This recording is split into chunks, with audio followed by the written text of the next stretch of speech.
Olá, Maranata, graça e paz, povo de Deus. Hoje eu falo sobre o livro de Ruth, esse importante livro que nos traz uma história de redenção, de amizade, de relacionamento e de temor do Senhor e também de restauração.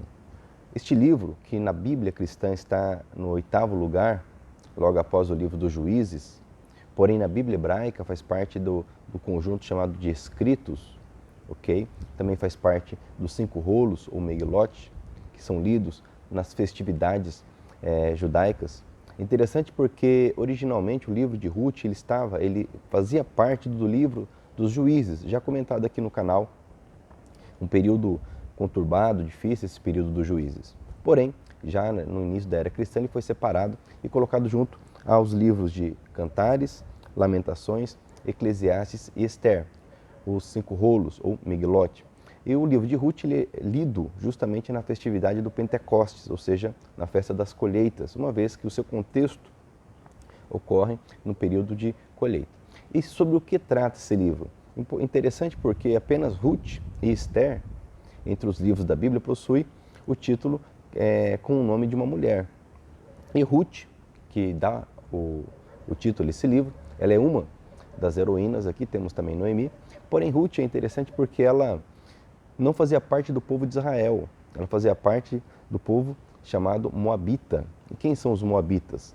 A sua origem está descrita no livro do Gênesis, e lá nos diz que Ló, então, teve 2 filhos com suas filhas, ou seja, um relacionamento incestuoso, pecaminoso, e um deles foi Moabe, pai dos Moabitas.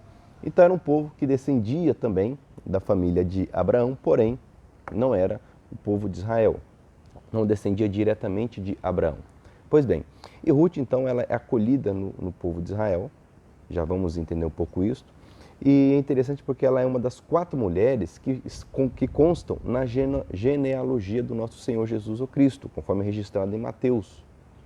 Então, ela se torna a bisavó do rei Davi e entra então para essa galeria da genealogia do Senhor Jesus. Mas do que trata esse livro?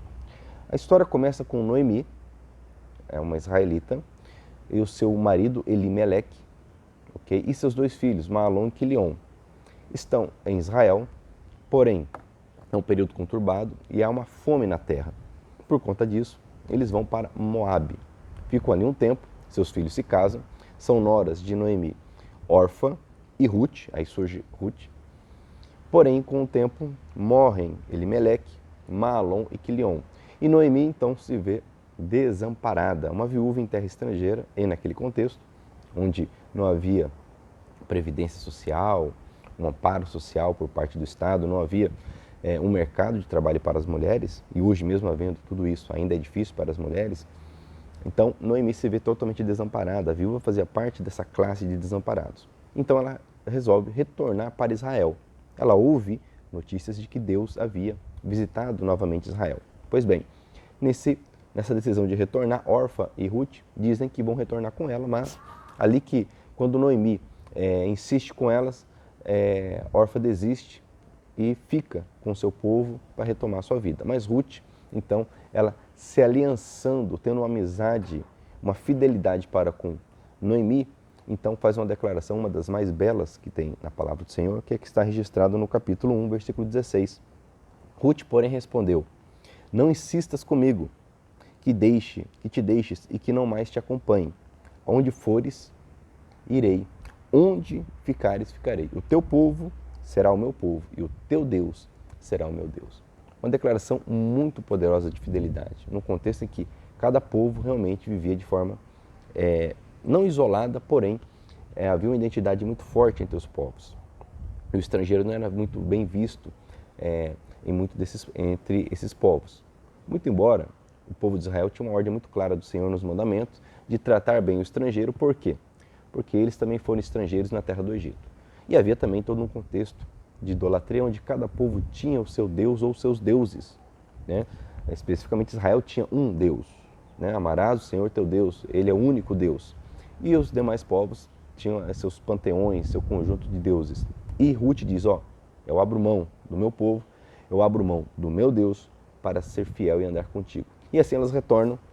Então, Noemi chega à sua terra, o povo fica ali, quem conhecia fica assustado com a situação delas, e Noemi, inclusive, faz uma declaração muito dramática, dizendo, olha, não me chamem mais de Noemi, Noemi significa algo como doçura, doce, mas me chamem de Mara, porque a mão do Senhor pesou sobre mim. E Mara significa amargura, algo amargo. E nesse contexto, Ruth começa a trabalhar e vai para o contexto da colheita ali, catar, recolher o que sobrava depois que as pessoas passavam colhendo. E ela encontra o outro personagem importante desse livro fantástico, que é Boaz, o resgatador. Boaz era um parente distante de Noemi, e como parente ele tinha um dever legal, moral, naquele contexto, de amparar, de prover descendentes, prover financeiramente e prover um nome para aquela família. E ali ele então conhece Ruth e a acolhe, torna-se o resgatador de Ruth. Não vou entrar mais em detalhes, vale muito a leitura desse livro, mas nos mostra como que Ruth então é acolhida por um homem de Deus, um homem que entendia o seu papel, o seu chamado, o seu propósito. Eu já comentei sobre ele aqui no canal também, é um grande exemplo para nós homens. E Ruth então se torna, como eu disse, ancestral do rei Davi, ancestral do Senhor Jesus, sendo ali bisavó, tendo filho juntamente com Boaz. E Noemi, que se via desamparada, termina o livro abençoada, tendo o seu neto, através de Ruth, sendo resgatada, amparada por Boaz. Amém? Este é um breve resumo desse fantástico livro, vale muito a leitura dele. É um livro que nos fala realmente, nos mostra, melhor dizendo, realmente um amor à graça do Senhor, mesmo para com aqueles que saem da sua presença, que saem do seu contexto, como aconteceu com Noemi e sua família. Mas quando nós retornamos para o Senhor, Ele com sua bondade e graça nos acolhe, nos redime, nos perdoa. Amém? Que o Senhor te abençoe e te guarde, que o Senhor faça resplandecer o rosto sobre ti, tenha misericórdia de ti, que o Senhor sobre ti levante o rosto e te dê a paz.